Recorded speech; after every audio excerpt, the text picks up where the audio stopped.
अगर वो वर्दी पहन के घूम रहे हैं तो हमारे बाप दादाओं की लड़ाइयों से देश गुलाम होता, टोपी पहन के अल्लाह अकबर कहते हैं लोग। ये लोग आप बताओ, अगर ये देश सवर्ण नहीं लड़ा होता तो खतना करा के लोग अल्लाह अकबर करते। और वर्दी पहन रहे हैं तो हमारे बाप दादाओं की मेहनत से हमने गढ़ किले दिए हैं, जमीनें दी हैं।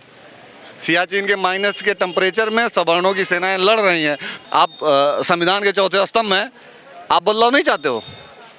अगर आप इतने पढ़े लिखे हो क्यों माइक लेके घूमे? आप भी IAS IPS हो गए होते, रिफॉर्म अगर हुआ होता तो। हाँ, तो आप भी तो इस आंदोलन के अध्यक्ष हो, नेतृत्व करता हो। तो मैं बताऊं कि इतने जितने भाई दिख रहे हो ना, ये सबका आंदोलन है, सब इसके नेतृत्व करता है। क्योंकि मुझे लगता है कि जीवन में कुछ चीज़ें ऐसी है जो बदल के चीज़ों को ठीक करने की आवश्यकता है। और आदिकाल से ये रहा है कि हमेशा सवर्ण जो रहा है, जो भी सवर्ण देश हित के लिए, राष्ट्र हित के एक नया समीकरण बनाता रहा, उसके साथ हमेशा इस तरीके की कृत किया जा रहा है सरकार के द्वारा। जो भारतीय जनता पार्टी, जिसको सवर्णों ने बड़े मजबूती से प्रोटेस्ट करके यहाँ पे इस लायक बनाया, आज उन्हीं के साथ इस तरीके का कृत भारतीय जनता पार्टी की सरकार कर रही है। तो ये सोचने का विषय है कि ऐसे राजनीतिक दलों को ठीक करने की आवश्यकता है। नेता चुप है इस पूरे मामले में? नेता गुलामी के जंजीरों में बंधे हुए हैं। किसी को पद की लालसा है, किसी को MP MLA के टिकट की लालसा है, किसी को अपने बेटे को सेटल करने की आवश्यकता है, किसी को अपने साम्राज्य को ED CBI से बचाने की आवश्यकता है, किसी को लैंड एक्विजिशन से बचने की ज़रूरत है, किसी का इतना बड़ा एम्पायर है कि जिसका इनकम टैक्स और ED से बचाने की ज़रूरत है। तो वो कहाँ बोल पाएंगे? कुछ लोग इस आरक्षण को गलत नज़रिए से ले रहे हैं कि आरक्षण था पहले से लागू रहेगा, अगर आरक्षण में कोई बदलाव होता तो फिर बहुत मतलब धमकी भी मिल रही है कि धरने होंगे, प्रदर्शन होंगे। जो देखिए, सबका अपना अपना अधिकार है। ये तो सरकार जानेगी किसको रिफॉर्म कैसे करेगी, सरकार इसको सेटल कैसे करेगी। ये रायता फैलाया जिनका है वही बटोरे। भाई वो सवर्ण जिसने सब कुछ दिया देश में, गढ़ किले, जमीनें, रियासतें सब दिया, पहली बार कुछ मांग रहा है तो सरकार को सोचने की ज़रूरत है। जिसने दिया है उसका अधिकार। भाई ठीक है, आप हमें ब्याज पूरा मत दो, 0.1% का ब्याज दे दो। बैंक में हम FD कराते हैं, किस लिए कराते हैं?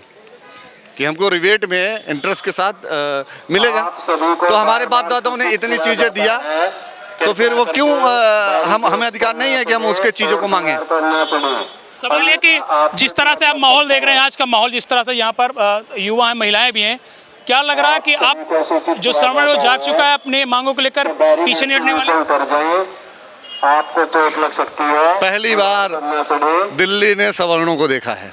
आप सभी को सूचित किया। तो अगर कहीं गलती से ये सवर्ण पोलिंग बूथ पे चले गए और EVM तक पहुंच गए तो सरकार का क्या हालत होगी, उसको भी इनको सोचने और समझने की ज़रूरत है। इस पर मजबूत इम्प्लीमेंट करने की आवश्यकता है। परमिशन के बाद फिर एक लेटर जारी होता है दिल्ली पुलिस का कि उस मिसगाइडिंग हो गया था। यार ये देखो, लेटर का खेल तो हमेशा चला रहा है, आदिकाल से चला रहा है।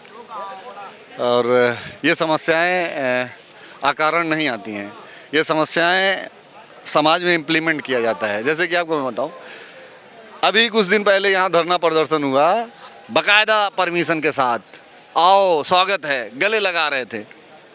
क्यों भाई? जो कोर वोटर है भारतीय जनता पार्टी का, वो पहली बार आया है जंतर मंतर, गले नहीं लगा पा रहे हो? आप सभी को बार बार सूचित किया जाता है। अगर नहीं लगाओगे तो फिर ऐसा ना हो कि ये गले लगाने वाली कौम लग सकती है। आपको गले लगाने से अच्छा किसी और को गले लगाना सीख ले। देखिए, समाज का हर आदमी इस कार्यक्रम का और इस आंदोलन का लीडर है मेरे भाई। मैं आपको ऑनेस्टली बता दे रहा हूँ अवस्थी जी, ये आंदोलन किसी के नाम पे नहीं, किसी संगठन के नाम पे नहीं है। ये हिंदुस्तान के सभी सवर्णों के नेतृत्व में आंदोलन है। किसी एक का नाम चेपने से ठीक नहीं है मामला, आप समझिए। और मैं आपको बहुत ऑनेस्टली कह रहा हूँ कि आप अवस्थी हैं, आप ब्राह्मण हैं, आप संविधान के चौथे स्तंभ हैं, आप बदलाव नहीं चाहते हो? अगर आप इतने पढ़े लिखे हो क्यों माइक लेके घूमे? आप भी IAS IPS हो गए होते, रिफॉर्म अगर हुआ होता तो। हाँ, तो आप भी तो इस आंदोलन के अध्यक्ष हो, नेतृत्व करता हो। तो मैं बताऊं कि इतने जितने भाई दिख रहे हो ना, ये सबका आंदोलन है, सब इसके नेतृत्व करता है। हम कोई सेनापति के अधीन काम करने वाले लोग नहीं हैं। हर आदमी सेनापति, हर आदमी राजा है सवर्णों का। और क्यों? क्योंकि ये डीएनए मार्शल कौम का है। सवाल है कि पुलिस ने पहले इस आंदोलन को रोकने के लिए बैरिकेडिंग कर दी, फिर बाद में बैरिकेडिंग खोली, लेकिन काफ़ी जद्दोजहद करना पड़ा। दबाव बना रही थी किस पे दबाव बनाएगी? आप लोगों पे। आज अगर वो वर्दी पहन के घूम रहे हैं तो हमारे बाप दादाओं की लड़ाइयों से देश गुलाम होता, टोपी पहन के अल्लाह अकबर कहते हैं लोग। ये लोग आप बताओ, अगर ये देश सवर्ण नहीं लड़ा होता तो खतना करा के लोग अल्लाह अकबर करते। और वर्दी पहन रहे हैं तो हमारे बाप दादाओं की मेहनत से हमने गढ़ किले दिए हैं, ज़मीनें दी हैं। सियाचिन के माइनस के टेम्परेचर में सवर्णों की सेनाएं लड़ रही हैं। तो ये सोचने की ज़रूरत है। और ये जद्दोजहद उनकी नहीं है, उनके अंदर जो एक कालनेमी टाइप के हमारे लोग हैं, वो जद्दोजहद उनसे है। सवाल है, लड़ाई जारी रहेगी? लड़ाई किस चीज़ की? अरे जो आरक्षण को लेकर। आपको लगता है सवर्णों से कोई लड़ पाएगा? कहीं लगा है? हूण नहीं लड़ पाए, डच नहीं लड़ पाए, यहूदी नहीं लड़ पाए, मुगल नहीं लड़ पाए, अंग्रेज नहीं लड़ पाए, तो ये क्या लड़ पाएंगे यार? लखनऊ से दिल्ली नहीं आया भाई मेरे, ये जंतर मंतर हमारे बाप दादाओं ने बनवाए। आपको पता है किसने बनवाया है? अब एक किसको पता है? बता दीजिए। पता है?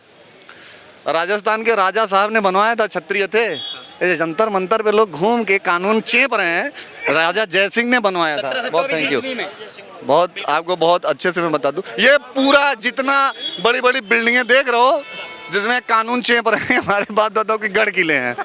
अपने पहले घर बनवा ले, ये लोग ठीक कर लें खुद को, अपनी सोच को ठीक कर लें, नहीं तो उनको ठीक करने की दवाई हम लोगों के पास। कुछ आप कह रहे हैं कि आपके पूर्वजों ने कराए हैं, तो फिर आरक्षण को लेकर इतना ज़्यादा यहाँ पर भीड़ एकत्रित करने की जरूरत? उतने ही टाइम अगर हमारे पूर्वज ठीक से सोचे होते तो ये जरूरत ही नहीं पड़ी होती। पहले तो हमारे पूर्वज देश को आज़ादी दिला रहे थे, आज़ादी दिलाने में गले कटवा रहे थे। उनको क्या पता था कि कलम से एक अमिटमेंट लिख दिया जाएगा जिससे आने वाली पीढ़ियों को इतनी समस्याएं होती। नहीं तो हमारे बाप दादाओं ने जो कलम से लिखे हैं उनकी फीस भरी है और उनको पढ़ाए हैं। आज की भीड़ क्या दर्शा रही है? आज की भीड़ सरकार जाने क्या दर्शाएगी। हम तो अपनी उपस्थिति दर्ज करा रहे हैं अभी, पत्रकार महोदय, और उपस्थिति दर्ज कराने के बाद अगर सिस्टम ठीक नहीं होगा तो उपस्थिति दूसरे तरीके से दर्ज कराएंगे। जो जिस भाषा में समझेगा उस भाषा में समझाया जाएगा। भाषा वो डिसाइड करें कि उनको कौन सी भाषा में समझना है।